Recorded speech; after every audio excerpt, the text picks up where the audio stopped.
Selamat sore semuanya. Assalamualaikum warahmatullahi wabarakatuh. Waalaikumsalam warahmatullahi wabarakatuh. Gimana nih kabarnya hari ini? Hujan kak, jadi agak dingin. Hujan ada dingin. AC-nya perlu dinaikin suhunya atau enggak? Nggak usah kak, udah. Gak usah ya, aman ya. Masih semangat? Masih kak, masih. Masih dong walaupun hujan-hujan. Pasti pada mikirnya hujan gini enaknya turun, bener gak? Iya dong, pastinya. Makan Indomie kak. Makan Indomie, bentar aja masih istirahat, oke? Masih lama, 18.30 boleh kita makan Indomie. Nah, kayaknya udah pada siap banget nih. Sebelum ke situ, kenalin nama kakak Tanti yang bakalan diskusi tentang kimia hari ini. Kita diskusi santai aja, oke? Materinya materi apa? Materinya materi termokimia. Di sekolah ada yang udah atau masih pada belum materi termokimianya nih? Aku belum kak. Oke, ada yang belum. Di termokimia ini kita bakalan bahas apa sih hari ini? Hari ini kita bakal bahas hukum Hess, perhitungan data pembentukan standar atau delta H0F. Terus yang ketiga, perhitungan data energi ikatan. Dari tiga bahan ini yang bakalan kita bahas, yang perlu kita bahas duluan apa? Nih, kalian ada yang sebelum ke situ deh, udah pada dapat link artikel yang kakak kasih atau belum? Udah kak, udah dapat. Udah ya. Kita coba baca dulu 2 menit lah, cukup ya 2 menit.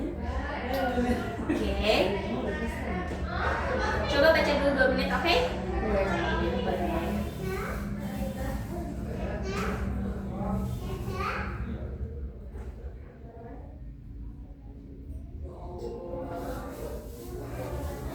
Gimana artikelnya? Ezer kan dibacanya? Enak? Atau kurang? Kak, gak enak artikelnya banyak iklannya nih. Atau aman aja? Aman. Aman ya? Udah 2 menit nih, kakak mau tanya nih. Kan dari yang artikel kalian baca itu tentang LPG dan LNG atau gas alam ya. Nah, itu menurut kalian lebih hemat LPG atau lebih hemat yang dari gas alam nih? Gas alam. Gas alam. Kenapa kira-kira lebih hemat yang gas alam? Karena harusnya gratis nggak sih kak kalau gas alam? Oke, gratis. Karena gas alam jadi gratis gitu. Selain itu deh, kakak mau tanya lagi nih ke yang lain. Kenapa sih bisa lebih hemat yang gas alam? Oke. Atau dari segi harganya dulu deh. Tadi kan katanya gratis nih. Kalau gratis emang gas alam itu bisa kita langsung pakai atau ada prosesnya dulu? Proses ngambilnya ada nggak sih kak? Oke, proses pas ngambilnya aja. Nah, dari yang tadi kalian udah baca, terus ada beberapa jawaban teman kalian. Jadi benar nih, kalau penggunaan gas alam itu sebenarnya lebih apa coba? Lebih awet, lebih hemat, atau lebih mahal? Lebih hemat. Hemat. Sebenarnya kalau hematnya dimaksud dari segi uang atau ekonomi, nah gas alam itu lebih mahal dibanding gas LPG. Tapi kalau dari keawetannya, ketika kita pakai buat masak, kan gas itu buat kita masak dong. Nah itu lebih awet yang LPG dibanding yang gas alam. Nah dari perbedaan itu kita bisa hitung nih perubahan entalpinya atau kenapa lebih hemat yang lebih awet yang LPG. Pakai cara apa? Pakai cara yang bakalan kita bahas hari ini. Pertama kita bahas tentang hukum Hess. Nah di hukum Hess ini ada 2 nih. Pertama metode siklus, kedua metode penyusunan ulang persamaan kimia. Sebelum itu kakak tanya dulu nih, tulisan kakak kekecilan kekecilan kah atau kebesaran? Kalau kakak cek sih tadi udah cukup ya. Cukup. Kalau cukup kita mulai dari metode siklus. Di metode siklus ini kalian bisa lihat ada siklusnya ya. Kalau di biologi itu ada rantai makanan. Nah, di kimia ada yang namanya metode siklus. Cara menghitungnya gimana, Kak? Cara menghitungnya itu kalian bikin yang searah jarum jam sama dengan berlawanan jarum jam. Oke, yang searah jarum jam tuh gimana? Coba kita cek dulu atau ingat-ingat searah jarum jam ke atas ke kanan atau ke bawah ke kiri? Ke atas kanan. Ke atas ke kanan. Nah, kita cek nih dari reaksi A ke B sama dari C ke A terus dari C ke B, mana aja sih yang searah jarum jam? A ke B, C ke A. Oke, good job. Dari A ke B tambah A ke C. Nah, Bukannya C ke A ya, Pak? Oke, Atau sama aja? nggak dong. Dari C ke A. Gini ya. Nah, terakhir yang berlawanan jarum jam tuh yang mana? Berarti sisanya C ke B. Oke, kan menghitungnya gimana? Menghitungnya kan ini ada delta H-nya ya masing-masing. A ke B kita punya delta H siapa? Delta H 1. Jumlahkan dengan C ke A, punyanya delta H 2. Terakhir C ke B adanya delta H berapa? Dia delta H 3. Nah, dari sini kita bisa dapatkan masing-masing delta H-nya. Misalnya kakak punya delta H2-nya itu sama dengan min 222 kJ per mol. Delta H3-nya kakak punya min 786 kJ per mol. Kita mau nyari siapa? Di sini yang belum kita ketahui delta H1. Kita cari delta H1. Nah, tadi kita udah bikin ya persamaannya. Dari sini kita substitusi angka-angka yang barusan kita tulis. Delta H1 yang ditanya tulis ulang, dijumlahkan dengan delta H2. Delta H2-nya negatif 222 kJ per mol sama dengan delta H3-nya berapa? Min 786 kJ per mol. Ya, buat di termokimia delta H-nya positif dan negatifnya harus wajib ditulis, jangan sampai kelewat. Oke Kak, udah selesai tuh substitusi semua. Kita apain? Kita hitung. Nih, ini kan positif, ada negatif. Jangan lupa matematikanya. Ininya kita kalikan jadi apa? Kita tulis ulang biar nggak pusing Kak. Delta H1 positif kali negatif, negatif. Negatif berapa? 222 kJ per mol. Ininya nggak ada apa-apa ya, kita tulis ulang. Negatif 786 kJ per mol. Oke, dari sini kita pindah ruas. Kita mau nyari delta H1. Delta H1-nya kita tetap simpan di kiri. Yang di kanan tulis ulang. Nah, ini kan negatif nih di kiri, kita pindah ke kanan. Kalau dipindahin, tandanya berubah atau enggak nih? Berubah. Jadi apa? Jadi plus 222 kJ per mol. Oke, di sini kita udah gampang dong. Tinggal kita hitung delta H1-nya berapa. S. Berapa nih? Negatif 786 tambah Negatif 564 Kak, bener ya? negatif 600. 564. Oke, betul. Negatif 564. Satuannya apa? Jangan lupa. Kilojoule per mol. Kilojoule per mol. Nah, hasilnya negatif 564 kilojoule per mol. Oke, kita review dikit nih. Kan ini hasilnya negatif nih. Di pertemuan minggu lalu, kalau negatif itu eksoterm atau endoterm. Oke, masih ingat gak? Ingat dong? Atau Kak lupa? Kak, yaudah deh nih kakak spill ya. Tapi jangan lupa lagi. Kalau negatif itu endo apa ekso? Eksoterm. Jadi kalau ada delta H-nya negatif, itu artinya dia mengalami eksoterm atau eksoterm. Nah, dari metode siklus dulu, ada yang mau ditanyain nggak? Cukup Kak, lanjut Kak, gas. Gas ya. Kita lanjut terakhir nih ke yang sebelum lanjut, kakak penasaran nih beneran gas lanjut atau pura-pura aja? Kita coba cek konsepnya dulu. Coba cek konsep satunya dikerjain dulu selama 1 menit, 2 menit deh.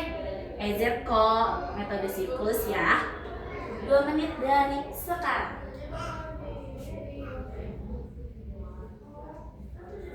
Kerjainnya dari bank aktivitas dulu ya. Jangan langsung ke yang di aplikasi.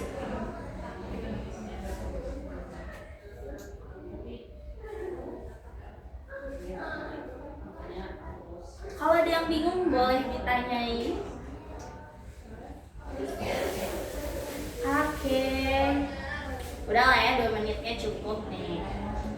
Kita bahasnya nanti di akhir karena kakak kasih spare waktu nih buat bahas di akhir. Kita lanjut dulu buat ke penyusunan ulang persamaan kimia. Bedanya apa? Bedanya kalau tadi pakai metode siklus, kalau sekarang itu pakainya persamaan kimia.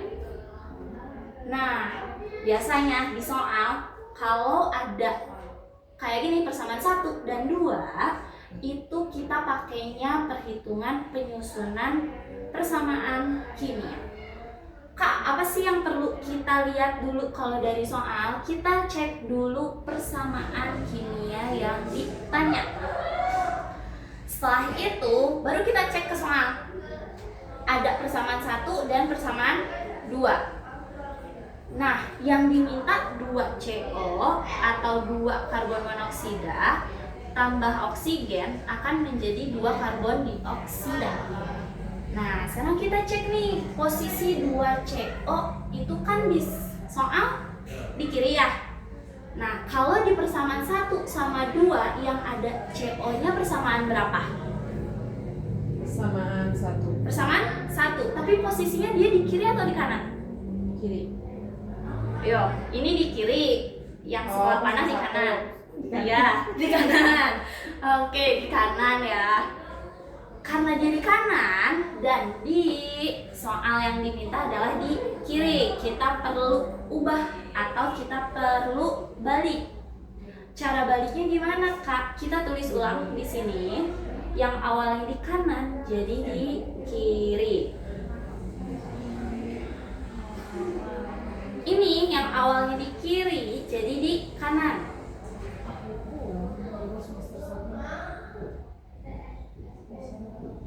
Delta H-nya kan dia awalnya negatif nih. Kalau dibalik itu jadi kebalikannya. Kalau negatif jadinya apa? Ketika dibalik Jadi positif. jadi positif. Satuannya jangan lupa ditulis. Sekarang 2 CO-nya udah. Apa yang belum? Kita lihat produknya. Ada yang di kanan. 2 CO2. Di soal dimintanya di kanan. Kalau di persamaan 1 dan 2, mana yang ada CO2-nya? Yang Kedua. Yang kedua, posisinya dia udah di kiri, udah di kanan ya. Karena udah di kanan, kita nggak perlu dibalik. Kita tulis ulang dulu.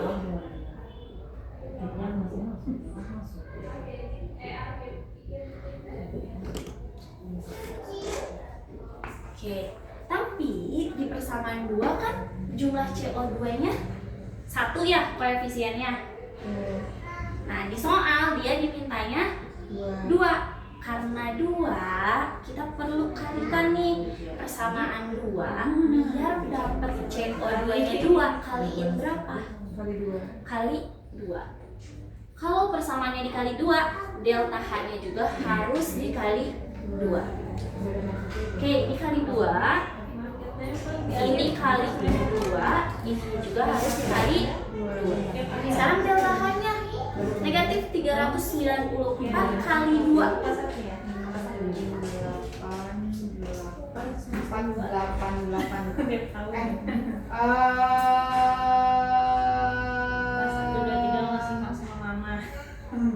788. Positif negatif? Negatif 788 kilojoule per mol. Habis ini diapain? Dijumlahkan. 2CO di kiri ada temennya nggak di kanan 2CO lagi? Kita cek 2CO di kiri ada temennya nggak sih di kanan 2CO? Gak ada ya? Karena gak ada, kita bisa turunkan langsung. Nah, sekarang kita cek nih. 2C-nya ada di kanan, persamaan 1. Persamaan 2 ada 2C lagi nggak? Persamaan 2-nya ada, posisinya di kiri. Karena sama-sama 2 dan berbalik ya, atau berlawanan, yang pertama ada di kanan, yang kedua ada di kiri. Itu kita bisa coret atau kita habiskan. Oke, nah sekarang yang terakhir, oksigen. Oksigen di persamaan 1 itu cuman ada 1. Oksigen di persamaan 2 ada 2, tapi posisinya di kiri, berlawanan ya. Kalau berlawanan kayak gini, oke, boleh dicoret tapi koefisiennya atau jumlahnya harus sama. Ini kan beda ya? Beda, itu ada 4 ya, yang bawah. Oke, yang ini 2, yang atas 1. Oh iya, betul, O2-nya. Nah, dari situ kita bisa kurangkan. Atau kita simpen yang lebih banyak itu buat sisanya.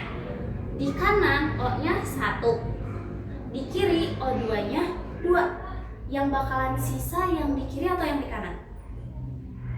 Berapa tadi O2-nya yang di kiri 1? Yang di kanan kan 1. Yang berarti yang sisa yang di kiri. Yang di kiri ya, yang di kiri sisanya berapa? 1. Oke, good job. Sisanya 1. Nah, buat reaktannya udah selesai kan? Sekarang kita bikin buat produknya. Produknya sisa siapa?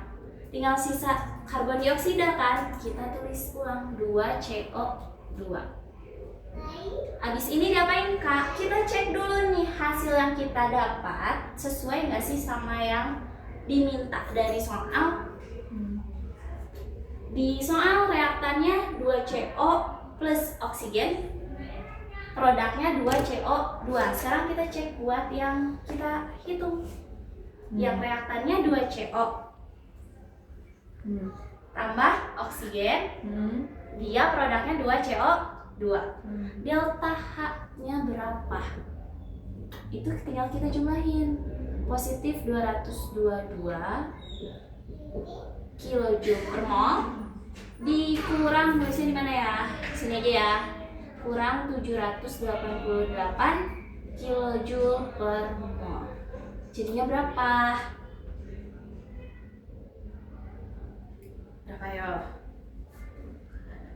Ditambah ya berarti. Itu minus ya? Ya, ini minus. Oke. Berarti minus 566 kilojoule per mol.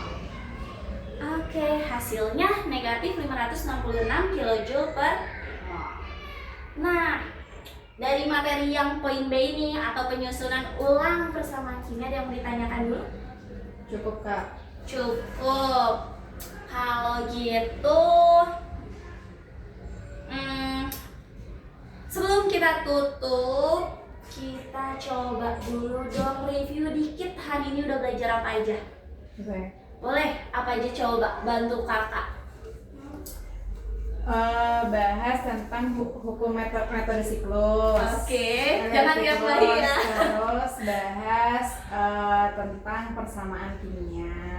Oke. Penyusunan ulang. Penyusunan. Terus tadi dibahas tentang melihatnya dari searah atau tidak dengan jarum jam. Oke, good job. Terus disamain tuh antara persamaan di kiri sama di kanan Oke. untuk menemukan delta H yang belum diketahui. Oke, sip. Sip. Sip. Itu sih Kak. Itu sih. Oke, udah semua nih disebutin. Kayaknya udah siap banget kalau di sekolah ketemu materi termokimia.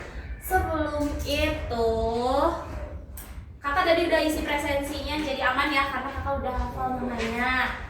Pembelajaran hari ini kita gimana nih Kak? Kurang menyenangkan atau Kak kita ntar mah kayak gini dong, jangan gitu. Yuk, gimana? Kurang seru kah? Atau seru kah? Atau gimana? Seru Kak, seru. Seru. Oke, semoga beneran seru ya. Nah, kalau gitu, apa lagi nih yang belum? Jangan lupa deh isi ratingnya ya. Kalau emang mau isi, enggak deh bercanda, isi aja, oke? Kalau gitu kakak tutup dulu, semangat buat sesi selanjutnya. Jangan lupa sholat, jangan lupa makan karena tadi katanya mau Indomie kan? Nah kalau gitu kakak tutup. Wassalamualaikum warahmatullahi wabarakatuh. Waalaikumsalam warahmatullahi wabarakatuh.